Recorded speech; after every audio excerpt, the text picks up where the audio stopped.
नमस्कार दोस्तों, मैं सुनील कुमार आपका स्वागत करता हूं आपके अपने चैनल क्या ऐसा होता है में। दोस्तों, आज मैं अपनी वीडियो के माध्यम से आपको बताने जा रहा हूं जो अपनी जिंदगी का सबसे खतरनाक दोष होता है पितृदोष।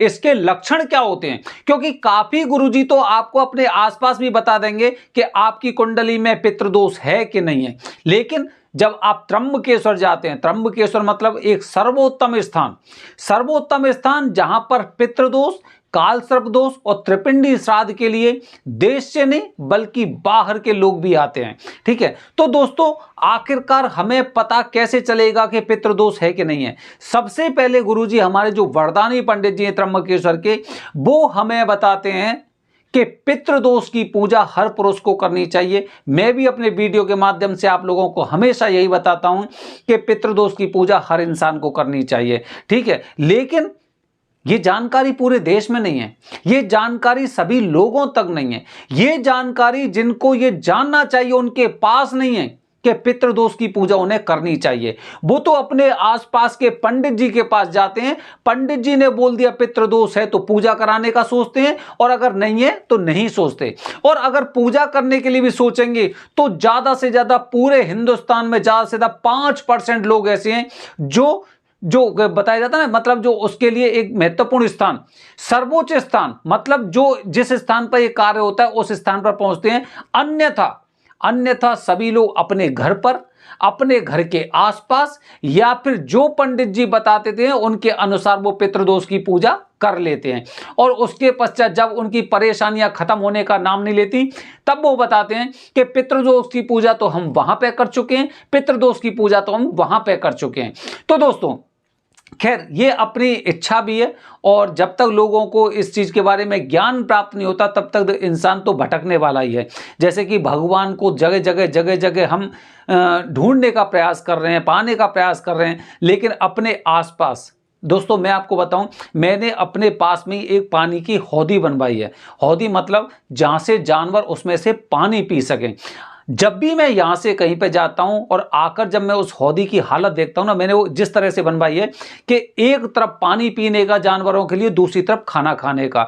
खाना खाने वाले स्थान में लोग वहां पर ऐसी गंदगी डाल के जाते हैं, ऐसी गंदगियां डाल के जाते हैं कि आप देखेंगे तो इंसान के ऊपर मतलब सोचने का प्रयास करेंगे कि इनको इंसान किसने बनाया है।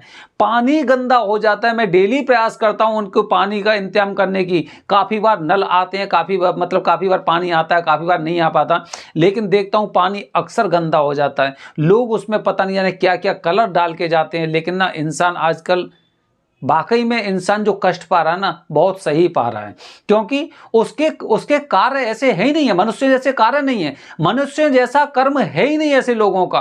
आप ये सोचिए कि अगर किसी इंसान ने किन्हीं जानवरों के लिए ऐसा कार्य किया है तो हमें तो उसका और ज्यादा ख्याल रखना चाहिए कि कम से कम किसी इंसान ने ऐसा कार्य किया कि जो वहां पे जानवर खाना खा सके, पानी पी सके। आपको कुछ नहीं करना है, आप बस अपनी गंदगी को दूर रखिए, बाकी सब काम तो हम लोग कर लेंगे। लेकिन समझ में नहीं आती। खैर छोड़ते हैं, ऐसे लोगों की क्या करना है।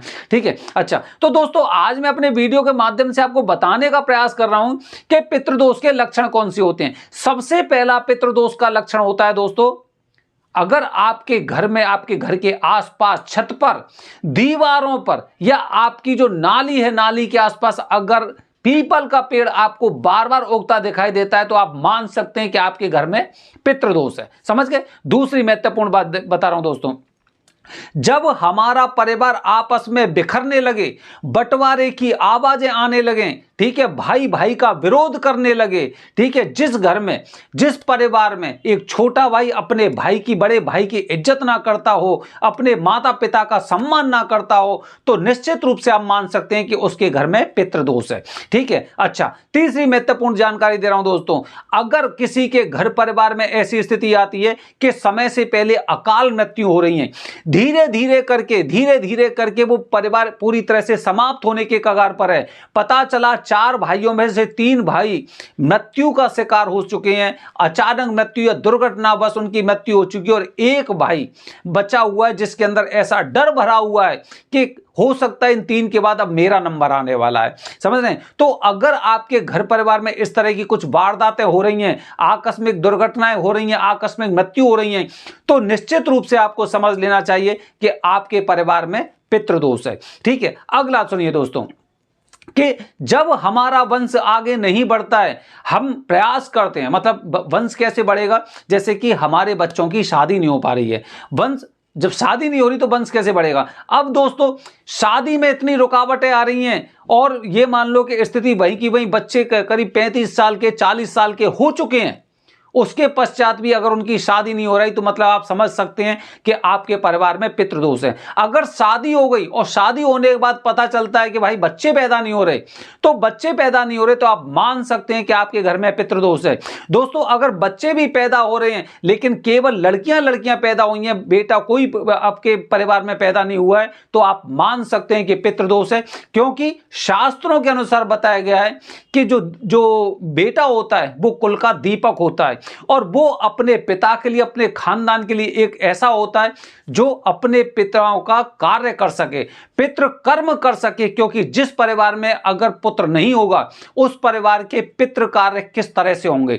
जब श्राद्ध होते हैं, कनागत बोलते हैं काफी लोग पितृपक्ष बोलते हैं, आप इसमें देखेंगे कि कोई महिला जल से तर्पण नहीं करती हैं, पिंडदान नहीं करती हैं महिलाएं, हमेशा पुरुष करता हो। पुरुष कौन करेगा? जो उसका बेटा होगा वही करता है। तो अगर किसी के परिवार में पुत्र रत्न की प्राप्ति नहीं है तो आप समझ सकते हैं, निश्चित रूप से समझ सकते हैं कि आपके परिवार में दोस्तों पितृदोष है। अच्छा, इसके अलावा काफी लोगों को मैंने देखा है, काफी लोग जैसे कि नौकरी करते हैं, वो इतना अच्छा पढ़ने के बावजूद, पढ़ने के बावजूद उन्होंने बहुत अच्छी पढ़ाई की, नौकरी मिल गई, लेकिन नौकरी में स्थिरता उनके में नहीं है, बार बार नौकरियां बदलनी पड़ती हैं, 10 साल में, 15 साल में, 20 साल में 10 के आसपास नौकरियां बदल चुके हैं। तो आप मान सकते हैं दोस्तों कि आपके ऊपर पितृदोष है। काफी लोग मैंने देखे हैं, इतना बड़ा बिजनेस होता है उनका, बहुत बड़ा बिजनेस होता है, ये मान के चलिए जब उनका बिजनेस चलता है, उनकी कंपनी चलती है ना, तो उन्हें खुद को प्रतीत होता है कि कम से कम 7 पीढ़ियों के लिए मैंने इंतजाम नहीं किया है, कोई बात नहीं, लेकिन कम से कम 3 पीढ़ियां मेरे पैसे से बैठे बैठे रहकर खा सकती हैं। क्योंकि उनकी कंपनी का टर्नओवर ऐसा है, कि कम से कम उन्हें आभास होता है कि 7 पीढ़ी नहीं तो कम से कम 3 पीढ़ी मेरे पैसे को एकदम बैठ के खा सकती हैं, मतलब मेरी आने वाली जनरेशन पूरी तरह से सुखी है। लेकिन कुछ ही समय में ऐसा हो जाता है कि कंपनी पूरी तरह से फ्लॉप हो जाती है, बर्बाद हो जाती है। उसमें वो इंसान जो उसकी जमा पूंजी थी, उससे उस बिजनेस को दोबारा से खड़ा करने का प्रयास करता है, और वो पैसा भी उसमें चला जाता है, और कंपनी बाद में अंत में बंद हो जाती है। स्थिति ये आती है कि ये लोग जब लग्जरी गाड़ियों में घूमने वाले थे, जो जैसे कि BMW, ऑडी टाइप की ऐसी गाड़ी हो गई, इनमें घूमने वाले थे, आज इनके पास ठीक से रहने का ठिकाना नहीं है।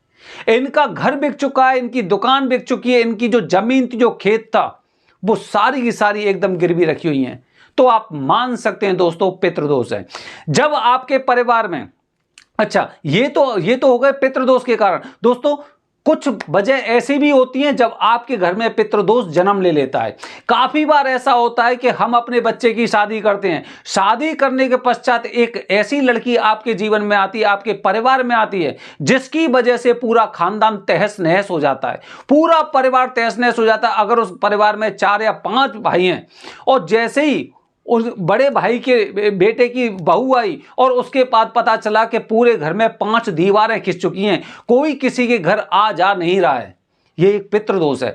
पितृदोष इस तरह से दोस्तों क्योंकि पहले से आपके घर में जो पितृदोष था वो तो पितृदोष था ही, उसके पश्चात आपने एक ऐसे परिवार के साथ अपने लड़के की शादी की जिसमें बहुत खतरनाक पितृदोष था।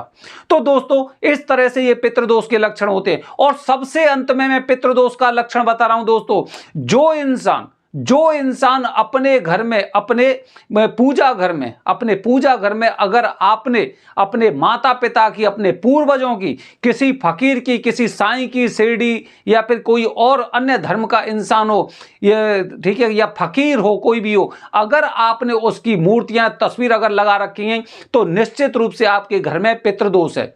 दोस्तों, ये पितृदोष इंसान को जीने नहीं देता है और इस स्थिति इस कदर मतलब लाचार कर देता है कि आप दर बदर केवल यही बात सोचने लगते हैं कि आखिरकार मैंने कौन सा जघन्य पाप किया था।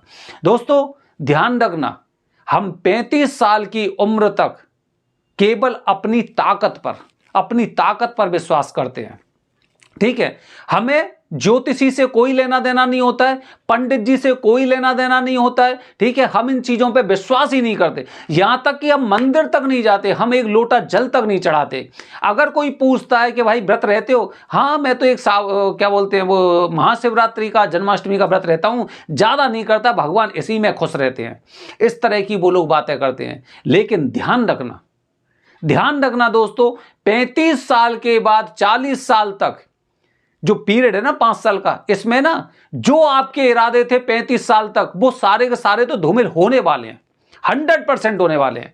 ठीक है, अब 35 से 40 साल के बीच में आप ऐसे पंडित जी के पास, ज्योतिषी के पास, किसी नग वाले के पास जो स्टोन वगैरह आपको दे सकें, ठीक है, आपके बारे में बता सकें, ऐसे लोगों के पास जाएंगे और 40 साल में आप सोचने वाले हैं कि मैंने ऐसा कौन सा जुर्म किया जिसकी सजा मुझे मिल रही है, आखिरकार मैंने क्या गलत कार्य किया जिसकी वजह से मैं अपनी जिंदगी में कोई भी सफलता नहीं पा सका हूं। दोस्तों, ये पितृदोष है। अभी आप देखिए, अभी तो 35 साल के आप हुए नहीं, जब 35 के होंगे ना, तब ये मेरी वीडियो आप देखेंगे, तब आपको जानकारी लगेगी कि मैंने कितनी बड़ी भूल की, क्योंकि अब मेरे शरीर में वो शक्ति नहीं है ना कि जहां पे मैं कुछ कर सकूं। बने रहिए हमारे चैनल के साथ दोस्तों, आगे मैं आपको और भी नई नई जानकारी देने वाला हूं। हर हर महादेव।